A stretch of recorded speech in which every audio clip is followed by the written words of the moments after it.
Hey guys, welcome to the first episode of Brant Speed. First official episode, that is. The other one was just an intro. So today we're going to talk about bike fit. And we chose to do bike fit first because of the importance of having a correct and proper bike fit when it comes to triathlon. Basically, in a tri, it's you against the wind. You're out there on your own. So the actual fit and the aerodynamics of your fit is more important than perhaps a road race where you're riding in a peloton or a mountain bike where your speeds are much lower. Now there are three main things that you need to consider when looking at a bike fit. Comfort, you need to be able to hold the position for as much of the time on your bike as possible, because anytime you come out of your aero bars, you're increasing your aerodynamic drag. You also need to consider your power output on the bike. It's no point having a slammed, super low, really aggressive aero position if you can't generate power in that position. And then thirdly is obviously aerodynamics as well. And these things all you have to create a delicate balance between all three of them in order to get a good fit. Now this is where getting a fit by somebody who has a lot of experience in bike fit and also specifically in triathlon can be a great benefit. As a rider, you equate for 70 to 80% of the total drag of you and your bike riding down the road. So although we like to go out and spend money on shiny new gear and aero equipment, it makes sense to actually spend some time and money on getting a fit to make you more aero as well. So you may have heard the term CDA thrown around. Now, I'm not going to go into too much detail about CDA because I'm not a scientist and I don't understand all the intricacies of the equations and things like that, but I will link to an article below that you can go and have a read if you want to investigate this a little bit further. It's got some fantastic information that, to be honest, is a little over my head, but basically, if we want to break it down, CD is the coefficient of drag and A is the area, or your frontal area that is punching a hole through the air. So basic science says if we can reduce the frontal area, then we will be able to move through the air quicker. Obviously that's where a precise bike fit comes into play and the balance of those three things we just discussed. Your CDA determines the amount of speed that you'll be able to hold at a given amount of power.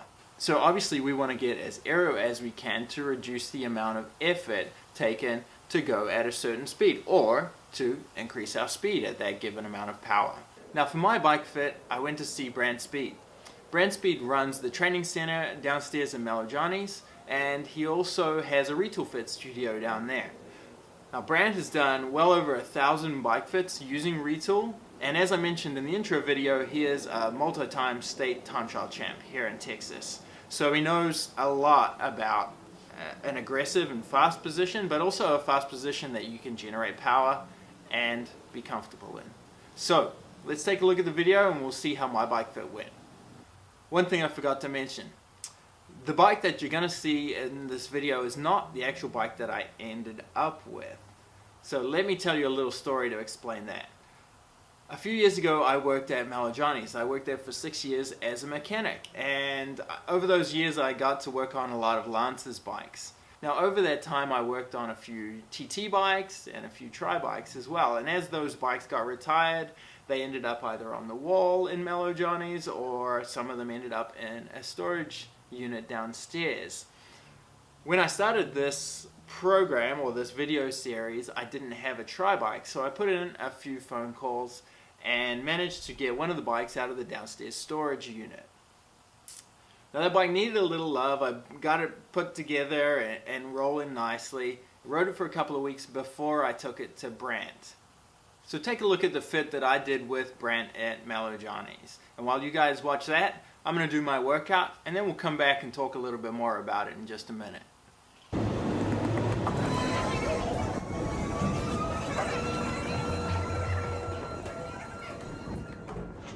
What do you think? Well, I mean, I think it's close, probably. There's probably a few changes I think we can definitely make.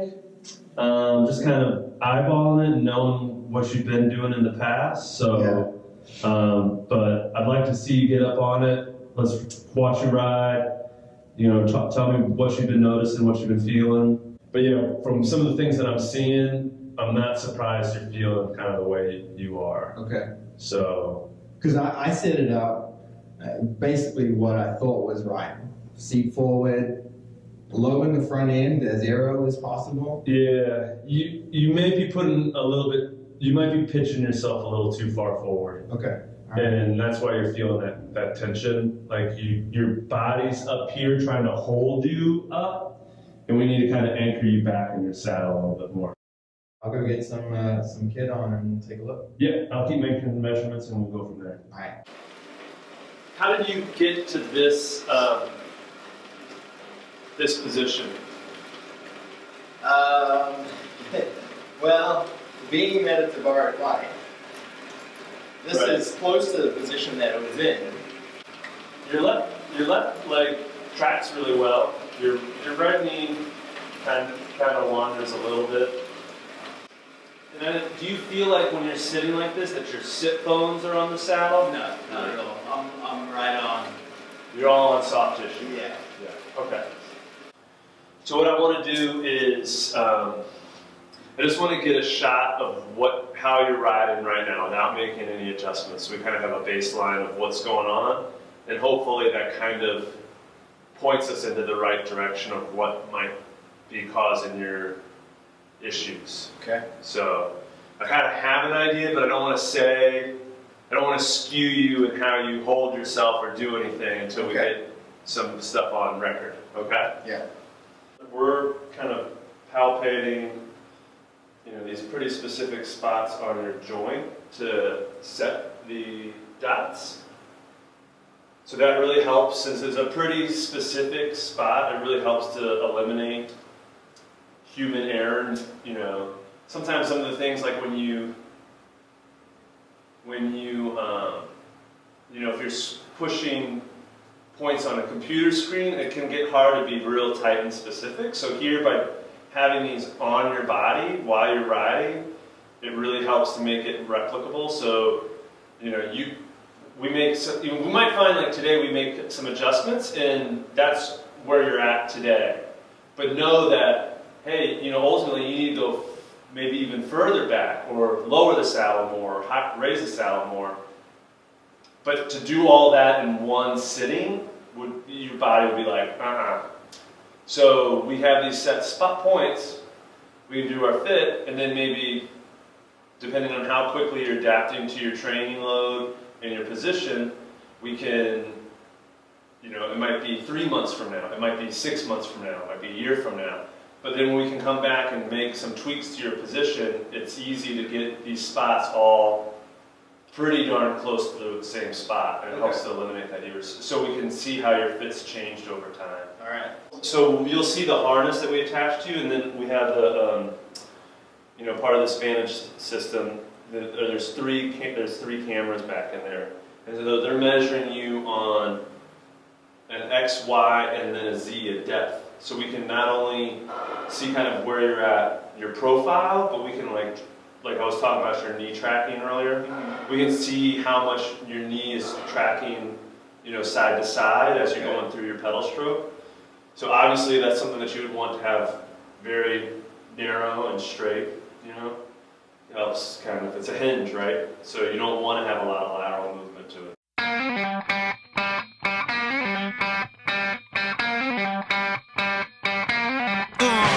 This is intergalactic flyness. I'm gonna make it timeless. Yo, astral pirates, better get behind us.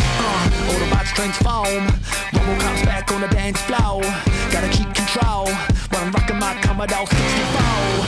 Didn't you get the memo? Throw up your own. Okay, so we've run into a bit of a problem. This bar stem system is not actually what came out in production.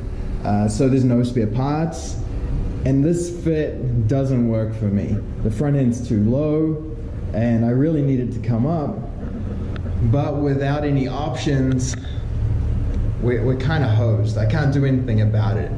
basically it comes down to the fact that this bike is not going to fit me. Now this is the problem when you borrow a friend's bike, is that it's not always the right bike for you. So Brant's gone back to dig out in the storeroom and see if he can perhaps find one of the other bikes that's still back there and see if we can find another one that fits. So let's go find out. This is going to be, I think this is going to be the Steed. It measures up better? Yeah, so with this stem setup, you are 4 centimeters. It's starting 4 centimeters higher than what we have here. Okay. So I think, you're going to have to try and find between, even if we got you up on this, you're still too far out. Because we're trying to get you back so you can anchor in here. Yep. So bringing the bars up, those 4, and we can still play. I mean, we can get other stems. At least this bike gives us options to change stems around. Whereas, I mean, that's the only stem that's going to fit on this bike, or the way that it's configured. Yeah. So we have we'll have some options to play with some different stems. If we want to drop it, we can go back down. We can put risers here to bring it up. The other thing that I like about this setup too is the saddle is behind the bottom bracket, not crazy behind, but just enough behind, where maybe we can get anchored into our saddle and we actually get our sit bones on the saddle. The reach is 3.5, 4 centimeters less. I mean, just here, this isn't your fit. I mean, this saddle is a centimeter higher than what you normally ride, but it's already kind of bringing those bars up and back, and I think that's what's going to help take the pressure off of you're talking about your biceps, triceps really fatiguing on you. Yeah. Okay, so we had to go back to the drawing board. That first bike just didn't fit. It was too long the front end, and because it was an older bike, it was also a bike that was built for Lance. My position just wasn't going to work on that bike, and there was no way we could lift the bars up. There was no way we could increase the height of the elbow pad. So we went back to the drawing board. Let's get it back up in the stand. All right, the seat instantly feels like I'm on my sit bones. Well, that's good. I mean, it's quite different. It's huge. Okay. Wow, that seat's it's amazing. I mean, this is already, way better. Like, what is this position being really narrow? What if I was to bring it out? Yeah, I mean, if anything that's making you kind of tight in your chest because you're, and we'll flip around, but you've got your hips and your legs sticking out, to the side too. So, I mean, as long as you're not like this big parasail on the front end. Yeah.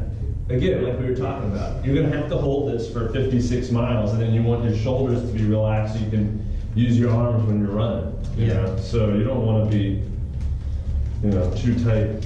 Ignition, my mission, gonna show y'all what y'all been missing. I can see with the X-ray vision, I can see what you're cooking in that kitchen. We robo styling, they robo profiling. Hit the siren, remain silent, hands in the air, yo, super flying. Oh, round and round he goes, where he stops, nobody knows. Mr. Roboto, Mr. Roboto, Mr. Roboto. He goes by the name of Mr. Roboto. Mr. Roboto. He goes by the name of Mr. Roboto. So that brought your back angle up to 21. Hip angle, man, that's nice. Remember your hip angles were so tight? You were like at 40, now you're at 50, 51. Okay. From the planet Cybertron, I watched all the planets align. Let all my powers combine. Oh yeah, that looks, you can tell already, man, that's way better. Just your frontal space went from this to this. Okay, so that's the end of the fit. It seems like we got a position that feels really comfortable. I feel like I could, maintain my power in it and hold that position for the length of an Ironman or a half Ironman. So pretty excited. Can't wait to get out on the road on it. Okay, so let's talk a little bit about some of the key things that changed to my bike fit. Like I said in the beginning, I was pretty ignorant when it came to the actual intricacies of a bike fit. So my theory was always low in the front end, try to get that frontal area as small as possible.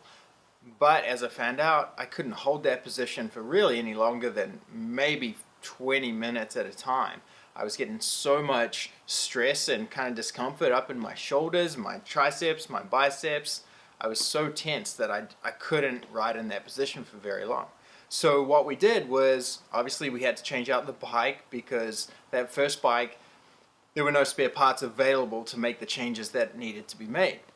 So we ended up with this bike here, which right out of the gate was a substantial improvement on the first bike. It was 4 centimeters higher in the front end, and it was also quite a bit shorter in the reach as well. And what that allowed me to do was to scoot back further on the saddle, which made sitting on the bike a whole lot more comfortable.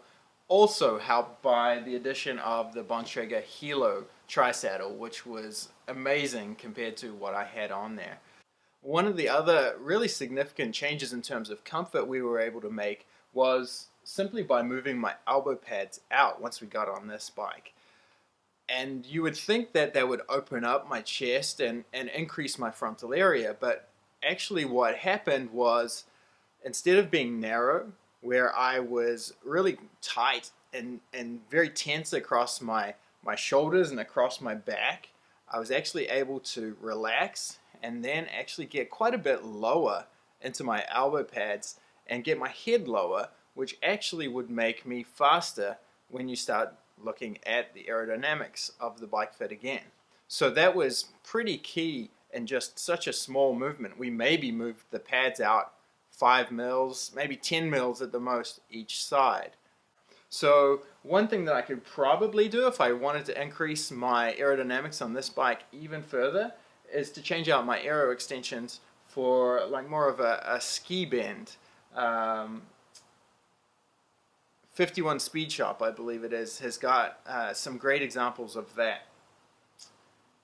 And I could get my hands a little higher, will still have control and still have hold of the aero bars, and be able to get my head down lower behind those. So that's something that I may look into in the future. But for around $180, it's a decent chunk of change, but the benefits of it would also be pretty worthwhile, I imagine. I've managed to get in a couple of good rides just this weekend. I did 2 hours on the bike, and I was able to stay in my aero bars for a really long period of time without any pain or discomfort or kind of stress in my upper body and chest. So I'm really looking forward to the next challenge. 4 weeks from now, I'm going to be racing an Olympic distance, kind of as just a warm-up and a test race to make sure that training's going right. And I'll be racing on the speed concept here. So really looking forward to that. We'll take the camera along and we'll let you know how it goes. The next episode is where things start to get really interesting. It's where we did our aero testing. So we took out my road bike and we tested it as a baseline. We changed components, wheels, aero bar, helmet, things like that, all the way up to testing my tri-bike here. And we have all the numbers that we're going to lay out for you. And there's some really interesting results. A couple of things that surprised me for sure. So subscribe, follow along. We're working on editing that one at the moment, so hopefully next week we can have that one out for you. So stay tuned, and we'll see you soon.